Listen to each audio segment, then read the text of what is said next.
Hey everyone and welcome back to another video. Oh, so this is actually the wrong sketchbook today. Today we'll be taking a look at my old sketchbook because I was flipping through the pages and thinking, well, this looks different from my current sketchbook. And by different, I don't just mean the skill difference, but I also mean my difference in how I approach a page, my technique. You know, some of it is because my first sketchbook had really bad paper, like it was undrawable. You cannot draw on the paper, so I always just had to draw on something else and put it in there and I just used the sketchbook basically to collect my drawings. I also used to be in school, so I draw in class a lot. I draw a lot in class, and I wanted to include my class doodles as well. So there's way more emphasis on collage, like nothing is drawn on page. But here we can take a look at my newer sketchbook, the one that I'm currently working on. There's way more drawn on the page, still some collage elements. But I was just curious and I wanted to see what would it be like if I made a sketchbook page now the way that I would have done it 6 years ago in my first sketchbook. So let's get started. I took a piece of paper like in the good old days, except instead of, pulling the piece of paper out of the printer, I actually used some slightly better paper that I had. I just halved it because it was a bigger sheet. And I'm using a pencil, because that's what I used to use as well in the older times. Actually, I've had kind of this development where, okay, you know, if you've heard me talk about it in the past, but I really hate using pencils. Like the graphite pencils, I really hate using those for sketches. And so at some point, I started out using them because that's kind of what everyone does. That's the default thing. And then I switched to colored pencils for sketches, which I still think, oh my god, maybe I should make a video about this. I still think they're like way better for sketching. And they're, I think they're way more practical. I can do way better with colored pencils. But nowadays, I'm starting to use the graphite pencil again just because I have so many graphite pencils. I don't know, you just kind of get them everywhere. Like if you buy a set, there's always like one or two included. If you go to an event, you get one gifted. So I just have a bunch of those.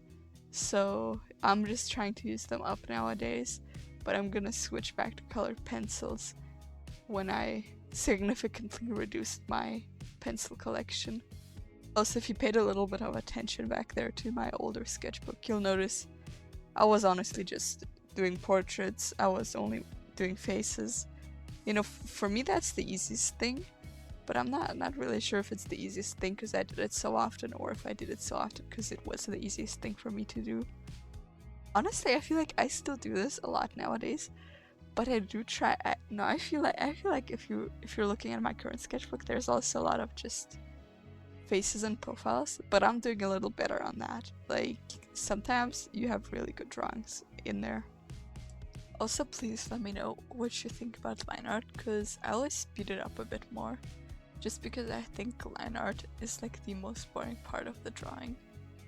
Like while drawing, I don't like line art. It makes me feel the most bored while drawing, but also watching it I feel like it's not that special.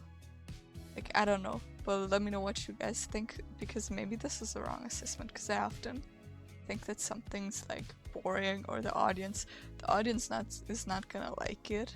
Like for example, if anyone remembers the real-time videos, people actually love these, and I was thinking, who the hell wants to watch me draw in real time and not sped up, because that's so boring.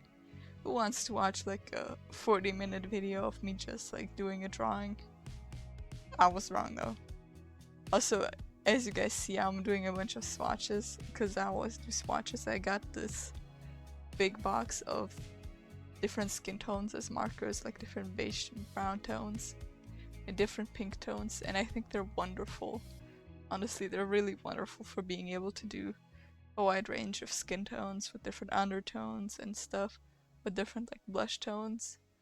But you know, recently, because I'm using them so much, they've been like drying up, and you know, obviously that's pretty normal because I use these so much. But they're really cheap markers, so they're not the refillable type, and it actually makes me so sad. Like I'm gonna lose these markers soon. So if anyone has a recommendation in the comments for like a marker set like that with refillable markers, because okay, I'm aware about Copics, I own Copics. I know they're refillable, but I have to be honest, I'm like really bad at going to the art store and just picking out good colors, because I have went to the art store on separate occasions, and you know, I didn't write down which markers I have, which you know I should do for the future definitely. And I bought the sand marker on 3 different occasions because I was like, wow, this is a really pretty marker for skin tones. By the way, sand is my favorite Copic markers color, so yeah, I just love sand. But basically I bought sand 3 times, and I was just trying to find different markers that would be suitable for skin tones, and I just keep accidentally buying the same ones because I'm like, whoa, this would be a super useful color for this and that. And it usually is a really useful one. This is why a lot of my sand markers are empty. Also, speaking of the sand marker, that's the one I'm using right now. Yeah, but it's just, I don't know. So I just can't, I'm just really bad at going to the store and picking out a color. Honestly, I think my problem is I need to pick out more tones that are good for shading something. Because I feel like I pick base tones, and it's more productive to pick out a highlight tone. You know, more highlight tones and more shading tones.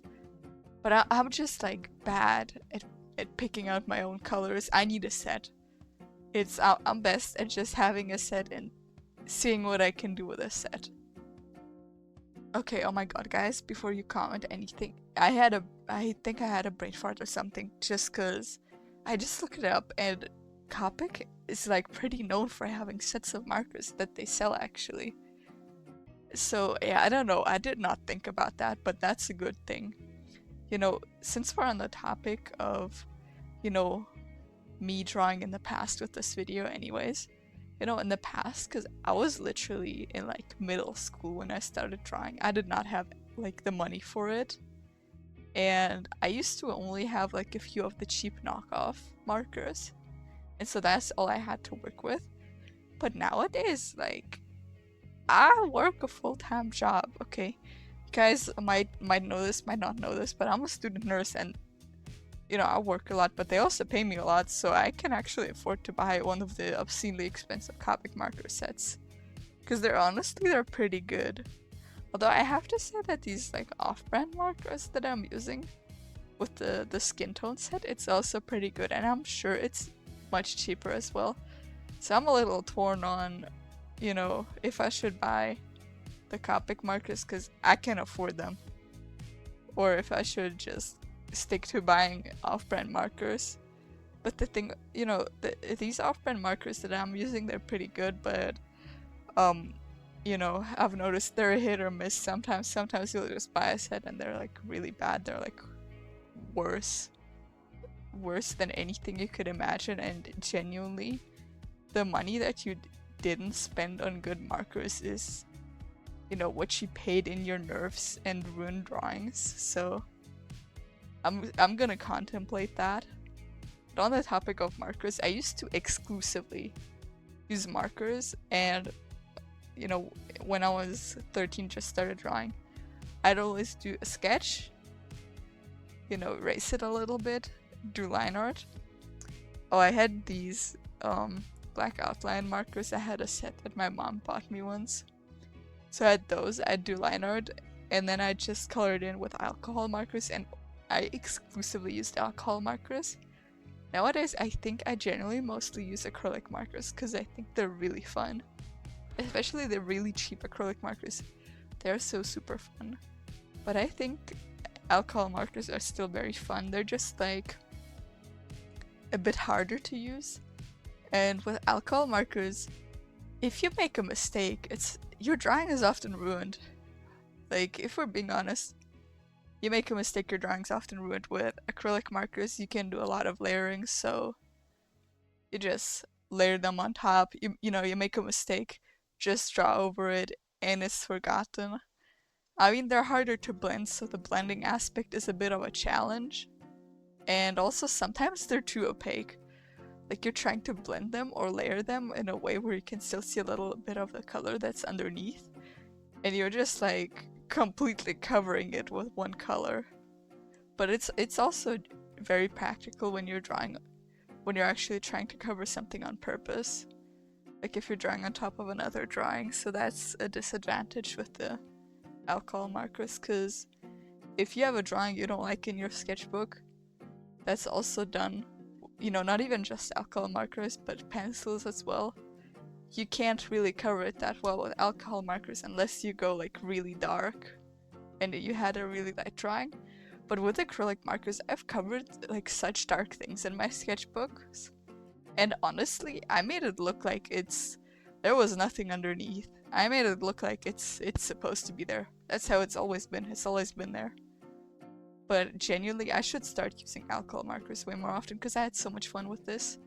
Genuinely, it was so nostalgic too, because I haven't done this process of, you know, pencil sketch, erase it, do line art, and then alcohol markers.